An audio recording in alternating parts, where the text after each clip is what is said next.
చెన్నాపట్నం పట్టు చీరల అంగడి 2వ వార్షికోత్సవ బంపర్ ఆఫర్లు. పట్టు మరియు కాటన్ శారీస్ పై భారీ డిస్కౌంట్లు. నమస్తే, వెల్కమ్ టు సుమన్ టీవీ. నేను మీ సాయి భైరి.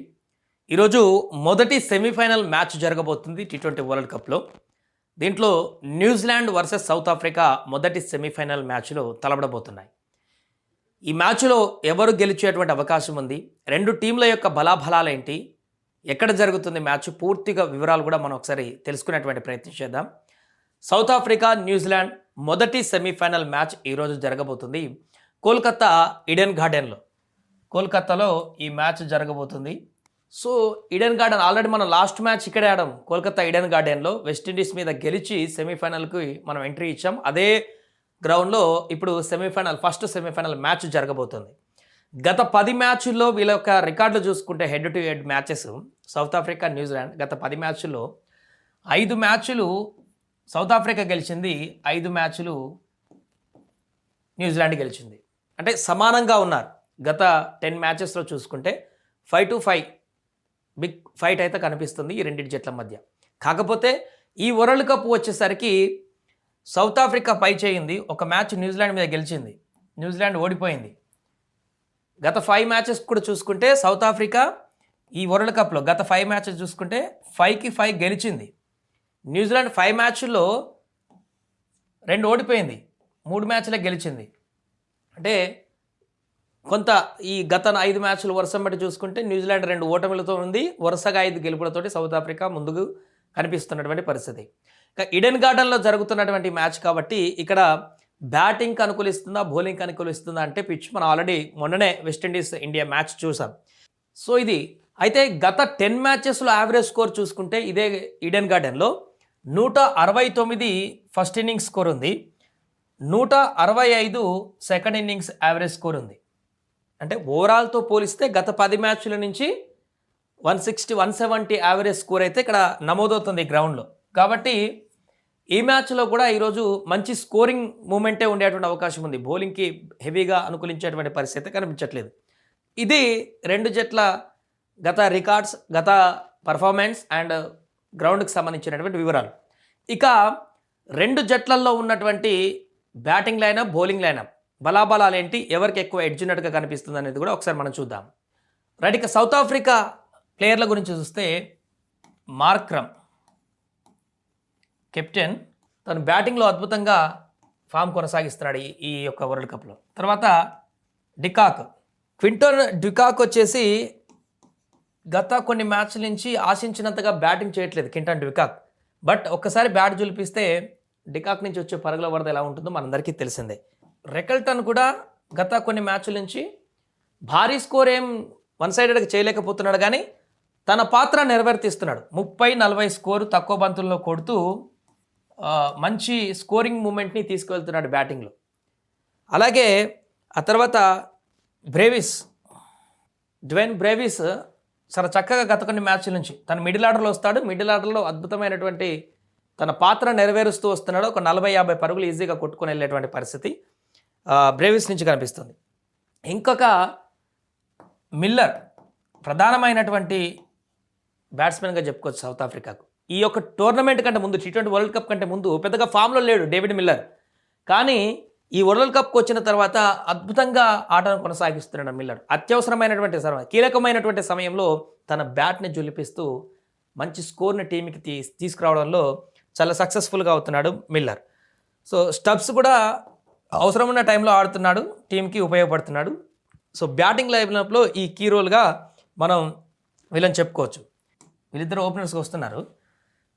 వీళ్ళు ఎంత విధ్వంసకరమైనటువంటి ఓపెనర్స్ అంటే వీళ్ళు కనుక ఒకసారి లైన్లో పడ్డారంటే ఇక మిగతా బ్యాటర్స్తో పని లేదు, ఇంకా వీళ్ళిద్దరే కొట్టేసేస్తారు. కాకపోతే కన్సిస్టెన్సీ లేదు గత కొన్ని మ్యాచ్ల నుంచి సిఫర్. అదేవిధంగా అలెన్ కూడా అనుకున్న స్థాయిలో రాణించలేకపోతున్నాడు. కన్సిస్టెన్సీ అలెన్ కూడా లేదు. ఎక్కువగా ఈ యొక్క వరల్డ్ కప్లో ఒక మ్యాచ్లో ఆకట్టుకున్నట్టు, కానీ మిగతా మ్యాచ్లో పెద్దగా భారీ స్కోర్ చేయడంలో విఫలమవుతున్నాడు. ఇక ఆ తర్వాత రచిన్ రవీంద్ర ఫస్ట్ డౌన్లో కీలకమైనటువంటి పొజిషన్లు వచ్చి ఈ టోర్నమెంట్ మొత్తంలో కూడా విఫలమవుతున్నాడు. ఒక్క మ్యాచ్ ఆడినట్టున్నాడు. ఈ టోర్నమెంట్ మొత్తంలో కూడా విఫలమవుతున్నటువంటి బ్యాట్స్మెన్గా ఉన్నాడు రవీంద్ర. కానీ బౌలింగ్లో అద్భుతంగా రాణిస్తున్నారు. తర్వాత బౌలింగ్ డిపార్ట్మెంట్లో మాట్లాడదాం. తర్వాత డారెల్ మిచెల్ ఈ T20 వరల్డ్ కప్ కంటే ముందు అద్భుతంగా ఫామ్లో ఉన్నటువంటి మిచెల్ ఈ వరల్డ్ కప్లో అనుకున్న స్థాయిలో స్కోర్ సాధించలేకపోయాడు. కానీ కీలకమైన సమయంలో తను కూడా బ్యాట్ జులిపిస్తున్నటువంటి పరిస్థితి. తర్వాత చాప్మెన్ 1-2 మ్యాచ్లు ఆడాడు. తను కూడా పెద్దగా రాణించినటువంటి పరిస్థితి అయితే కనిపించలేదు. ఇక శాంట్నర్ ఆల్రౌండర్గా ఉన్నాడు. అవసరం ఉన్నప్పుడు బ్యాట్తో ఒక మ్యాచ్ అద్భుతంగా రాణించాడు. ఆ తర్వాత పెద్దగా వెళ్ళలేదు. ఇది బ్యాటింగ్ దళంలో కనుక చూస్తే. సో ఈ బ్యాటింగ్లో న్యూజిలాండ్ సౌత్ ఆఫ్రికా విషయానికి వస్తే కొంత సౌత్ ఆఫ్రికానే ఇప్పుడు కొంత స్ట్రాంగ్గా ఉన్నట్టుగా కనపడుతుంది. అంటే ఒక్కసారి ఈ ఓపెనర్స్ కనుక విజృంభిస్తే దాని కథ ఎలా ఉంటుందో మనందరికీ తెలిసిందే. ఇంకా వీళ్ళందరూ ఏం చేసినా కూడా కుదరదు.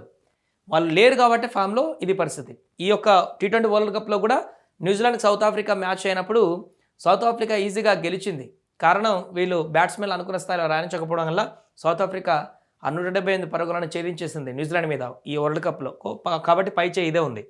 బ్యాటింగ్లో కొంత ఎడ్జ్ అయితే సౌత్ ఆఫ్రికాకి కనిపిస్తుంది. ఇన్ కేస్ ఒకవేళ ఈ మ్యాచ్లో ఓపెనర్స్ ఫాబ్ అలన్ కానీ సిఫార్ కానీ లైన్లోకి వచ్చారా ఇక తిరుగుండదు.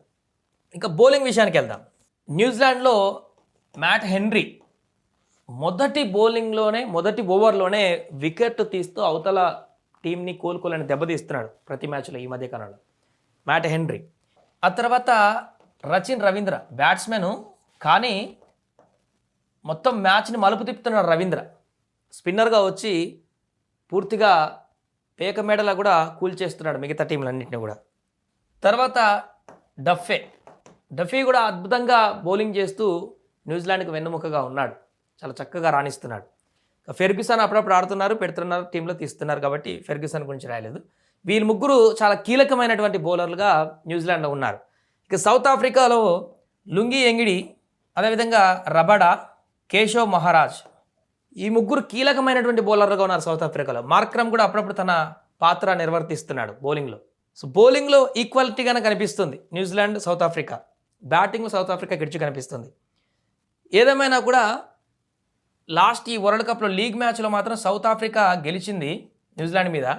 సౌత్ ఆఫ్రికా గెలిచింది, న్యూజిలాండ్ ఓడిపోయింది. కాబట్టి రెండు జట్ల బలాబలాలు చూస్తే కొంత స్లైట్గా సౌత్ ఆఫ్రికాకి ఎడ్జ్ కనిపిస్తున్నా ఇది సెమీఫైనల్ కాబట్టి అమీతుమీ తేల్చుకోవాల్సినటువంటి సమయం కాబట్టి 5-5తో ఈక్వల్గా గెలిచినటువంటి పరిస్థితి ఉంది కాబట్టి డూ ఆర్ డై అని చెప్పొచ్చు.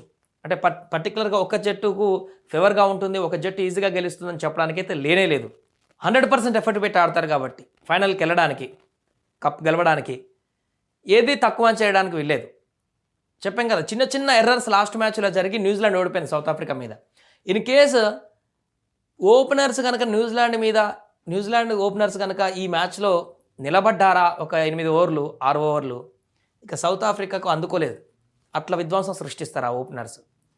అండ్ ఇక్కడ డికాక్ కనుక ఒకసారి ఈ వరల్డ్ కప్లో పెద్దగా ఆశించినటువంటి విధ్వంసం అయితే ఏం చేయలేదు.